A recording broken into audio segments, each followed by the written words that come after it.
हिमाचल प्रदेश विश्वविद्यालय में मेरिट के आधार पर एडमिशन के विरोध में लगातार छात्र संगठनों का प्रदर्शन जारी है। बीती रात सभी छात्र संगठनों द्वारा कुलपति के घर के बाहर डेरा डालने के बाद छात्र संगठनों के एक प्रतिनिधिमंडल को कुलपति से मिलने बुलाया गया था, लेकिन छात्रों का प्रतिनिधिमंडल कुलपति से नहीं मिल पाया, जिस पर छात्रों ने उग्र होकर अपना प्रदर्शन जारी रखा है। इसी बीच विश्वविद्यालय में पुलिस बल और छात्र संगठनों के बीच झड़प हुई। छात्र संगठन ने कहा कि पुलिस बल को विश्वविद्यालय में तैनात कर इसे छावनी में तब्दील कर दिया गया है।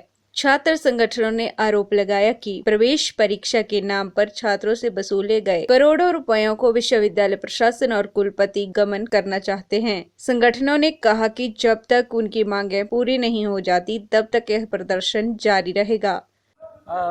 मैं गौरव Nathan, SFI Himachal Pradesh university campus secretary. हम देखते हैं कि काफ़ी लंबे समय से हिमाचल प्रदेश विश्वविद्यालय जो है वो धांधलियों का अखाड़ा बना है। हम जानते हैं कि इससे पहले जो है वो असिस्टेंट प्रोफेसरों की भर्तियां चली थी, उसमें भी लगातार जो है वो धांधलियां कर रहा था विश्वविद्यालय प्रशासन, और उसी धांधलियों को छुपाने के लिए ये लगातार जो है वो एक एंटी स्टूडेंट पॉलिसी को लगातार इंट्रोड्यूस करता रहता है। और उसी का असर ये है कि जिसके चलते इन्होंने एंट्रांस टेस्ट नहीं करवाने का जो फैसला लिया है। लेकिन इससे पहले भी हमने जो है वो डीएस का घेराव किया था, डीएस को मेमोरेंडम दिया था, वाइस चांसलर को मेमोरेंडम दिया था, लेकिन इनका जो है वो बिल्कुल नकारात्मक रवैया है। और उसी के बाद जो है वो हमने तुरंत जो है वो हमने लगातार एजिटेशन करना शुरू कर दिया है। लेकिन आज हालात ऐसे बन चुके हैं कि हमें हर दिन जो है वो एजिटेशन करना पड़ रहा है, और वाइस चांसलर बिल्कुल भी सुनने के लिए तैयार नहीं है। यहाँ तो अपनी ये धांधलियां करने में इतने संलिप्त हो गए हैं कि एक भी कॉमन स्टूडेंट्स की जो है वो इन्हें कोई सुध बुध भी नहीं है कि कॉमन स्टूडेंट जो है वो किस तरह से हरास हो रहा है। अब एंट्रांस नहीं करवा रहे हैं, काफ़ी अभी जो रिजल्ट्स निकाले हैं जो 30% स्टूडेंट्स के रिजल्ट नहीं आए हैं। इससे पहले जब आप एग्जामिनेशन के अंदर गए थे उस समय कोरोना का पीरियड था, काफ़ी ज़्यादा जो हमारे डिस्ट्रिक्ट थे या बहुत सारे हमारे ऐसी जगहें थी जो कि उस समय रेड जोन बनी थी, और उसमें भी काफ़ी सारे स्टूडेंट जो परफॉर्म नहीं कर पाए। लेकिन अथॉरिटी ने बोला था कि इन तमाम लोगों के हम दोबारा से एग्जाम करवाएंगे। उस एग्जामिनेशन के ऊपर कोई बात नहीं है। आज जो है वो स्टूडेंट्स के अच्छे ग्रेड हैं, अगर मेरिट के ऊपर भी जाते हैं तो अच्छे ग्रेड हैं, लेकिन क्या है उनके पास उनका रिजल्ट क्लियर नहीं है।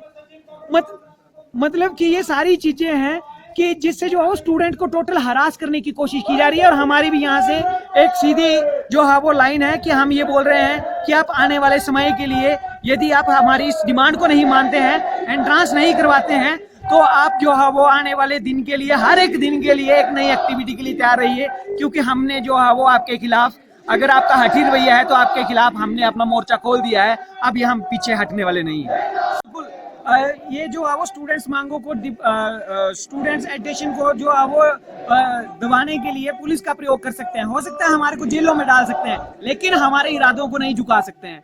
हमने यहाँ से सीधा ऐलान कर दिया है कि एंट्रांस तो आप लोगों को करवाने होंगे। यहाँ पे पुलिस की जो है वो बिल्कुल छावनी में तब्दील कर दी है, और आए दिन जो है वो स्टूडेंट डर के आ रहा है, स्टूडेंट्स को नीचे रोका जा रहा है, उनके जो है वो एग्जाम्स के रिजल्ट्स रुके हुए हैं, स्टूडेंट्स पूरी तरह से हरास हो रहा है। लेकिन स्टूडेंट फेडरेशन ऑफ इंडिया भी यहाँ पे रुकने वाली नहीं है, और हमने भी जो है वो अब ये फैसला कर लिया है कि इनको हर इनकी जो है वो ये जो इनका हठपन है उसका जो प्रदेश मंत्री विद्यार्थी परिषद जिस तरह से पिछले कई लंबे समय से विद्यार्थी परिषद मांग कर रही है कि पीजी में एंट्रांस एग्ज़ाम होने चाहिए, उसके पीछे कारण देखेंगे तो आज यूजी के रिज़ल्ट जहां घोषित आज से 4 दिन पहले, 5 दिन पहले 15 तारीख 16 को निकाले थे, उस रिज़ल्ट्स में इतनी ज़्यादा डिस्क्रिपेंसीज हैं।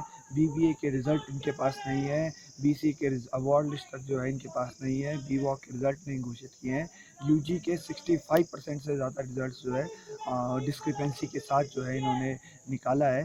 तो हम देखते हैं किस प्रकार से मेरिट के आधार पर जिन्होंने फॉर्म भरा है, 700 रुपये लिया है इन छात्रों से एडमिशन के नाम पर, उन छात्रों के साथ ये एक धोखा है जहां 700 रुपये पहले छात्रों से ले लिया गया एंट्रांस एग्ज़ाम के नाम पर, और दूसरी तरफ जो है वो इनका रिज़ल्ट भी आधा अधूरा निकाला जाता है। तो किस प्रकार से छात्र पीजी में दाखिला अपना ले सकता है, इसको लेकर लड़ाई विद्यार्थी परिषद की लगातार जारी है। इसीलिए विद्यार्थी परिषद के लगातार कार्यकर्ता जो है आंदोलनरत है।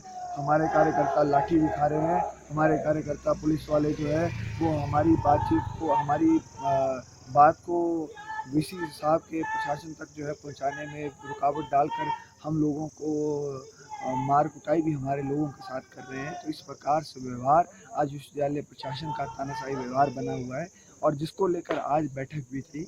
लेकिन बैठक में जहां पहले 5 लोगों को बुलाया जाता है, फिर 2 कर दिए जाते हैं, फिर कहते हैं कि बैच नहीं पहनना है, फिर कहते हैं कि आपने अलग अलग करके आना है। अगर आपने इतनी ही तानाशाही करनी है तो आपने बुलाया क्यों हमें?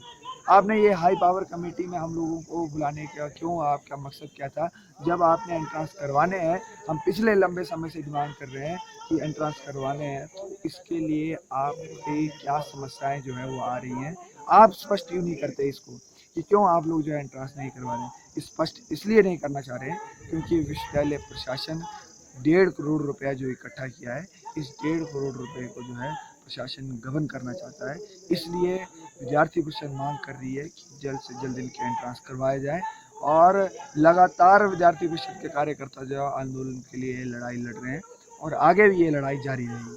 सर कि आज के समय में विश्वविद्यालय कम, ये पुलिस स्टेशन ज़्यादा लग रहा है, और पुलिस का अड्डा ज़्यादा लग रहा है, जिसका गलत इस्तेमाल जो है किया जा रहा है, और गलत हाथों में ये पुलिस प्रशासन का इस्तेमाल कर कर हम लोगों को मार कुटाई करना कहीं भी तर्क संगत नहीं है।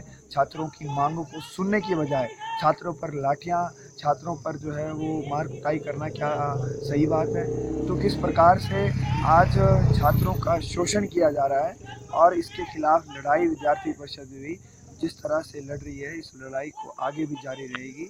और पीजी एंट्रांस जब तक नहीं होंगे तब तक जो है वो, चाहे हमारे गले आज जहाँ बैठे हैं, कल को चाहे हमारी टांगें टूटेंगी, कल को चाहे हमारे हाथ टूटेंगे, यहाँ तक कि हमारे कई कार्यकर्ताओं के चोटें भी आई हैं, लेकिन फिर भी हम लोग डटे रहेंगे, और एंट्रांस एग्ज़ाम को लेकर ये लड़ाई निरंतर जारी रहेगी। बन नहीं रही और क्या मांगे हैं, असल मुद्दे क्या हैं, उस पर जरा बताएं। मैं बिंदु मेहता, मैं आपको बता देना चाहता हूँ, पिछले कल भी एनएसयूआई ने प्रवीण मीनास जी की अध्यक्षता में हिमाचल प्रदेश विश्वविद्यालय के कुलपति का घेराव करा। उनके दफ्तर में घुसकर हम सभी ने नारेबाजी करी। हमारा मकसद एनएसयूआई एक शांतिप्रिय छात्र संगठन है, गांधीवादी विचारधारा और संविधान को मानने वाला छात्र संगठन है।